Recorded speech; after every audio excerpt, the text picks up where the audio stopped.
There are 29 operating Bolliger and Mabillard inverted roller coasters in the world, and I have been fortunate enough to have ridden all but 3 of them. The 3 I'm missing are Python in South Korea, Diavolo, the Batman clone in Japan, and Monster, the Raptor clone in France. B&M Inverts are among the best looping roller coasters in the world. The unique riding position combined with a smooth and often forceful ride makes for a memorable experience. Today, I'd like to count down my favorite B&M Inverts. Number 18, Banshee at Kings Island. This is probably a surprising one to see at the bottom of this list, but it's because of my rides in 2019. It felt like the train was going to shake itself apart. When Banshee was smoother in past years, it would have ranked towards the middle of this list because I love the gargantuan elements and sense of speed. Number 17, Patriot at Worlds of Fun.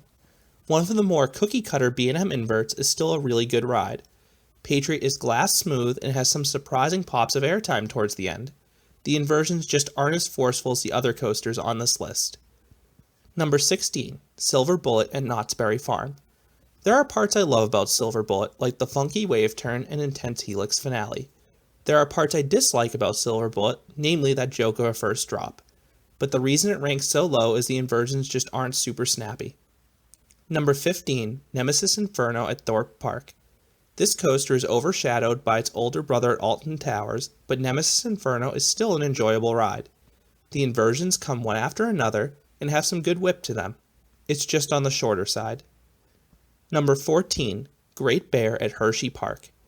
This coaster has a bizarre start with that super forceful elevated helix, and the inversions are all nice and snappy too. The reason it ranks so low is that the return run to the station just lacks elements. It feels like someone hit autocomplete in Planet Coaster. Number 13, Raptor at Cedar Point. This is another one people may be shocked to see so low. While Raptor has some snappy inversions, the coasters above Raptor are either more forceful or have better locations.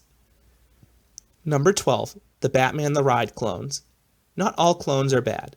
The Batman the Ride clones are the perfect examples. B&M's first inverted coaster is among the company's most forceful. My legs are always tingling as we hit the brake run. This coaster packs a serious punch.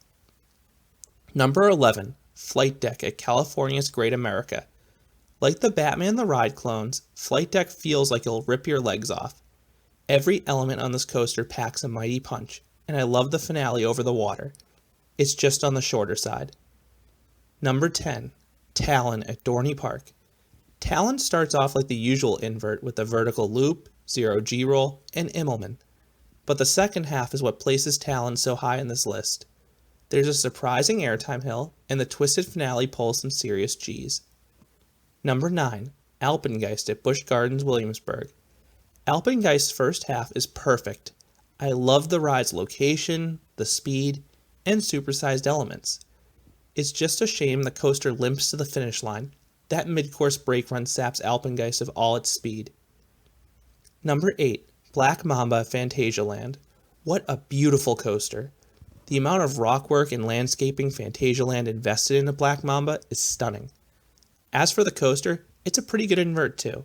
The front has some awesome views, but the back is where you want to ride if you want force.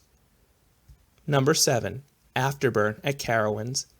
This coaster is reminiscent of Montu without the Egyptian trenches. Afterburn is the only other invert with a batwing, which is insanely powerful, and the other inversions are very snappy as well.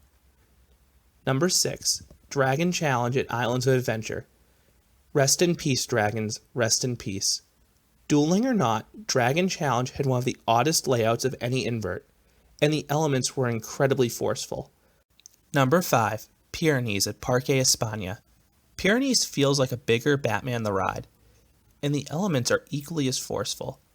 That helix that interlocks the vertical loop in particular stands out.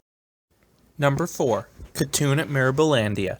It was splitting hairs between Katun and Pyrenees, but I gave the edge to Katun. Both are gigantic and forceful inverts, but I think Katun has the better landscaping along the course. Number 3, Montu at Busch Gardens Tampa.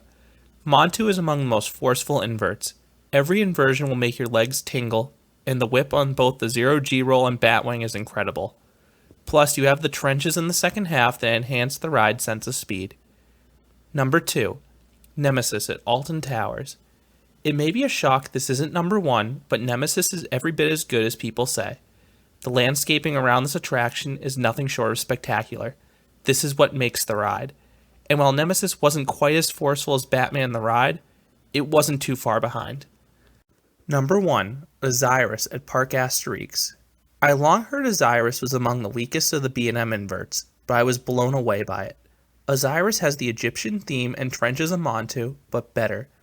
Oziris had good force in the vertical loop, dive loop, and Immelman. Plus the 0G rolls and corkscrews are super floaty. But the real reason Oziris tops this list? The airtime. This coaster has 5 or 6 spots of airtime, including a twisting first drop, delivering a combination of ejector airtime and wicked laterals. No other invert delivers the airtime like Oziris.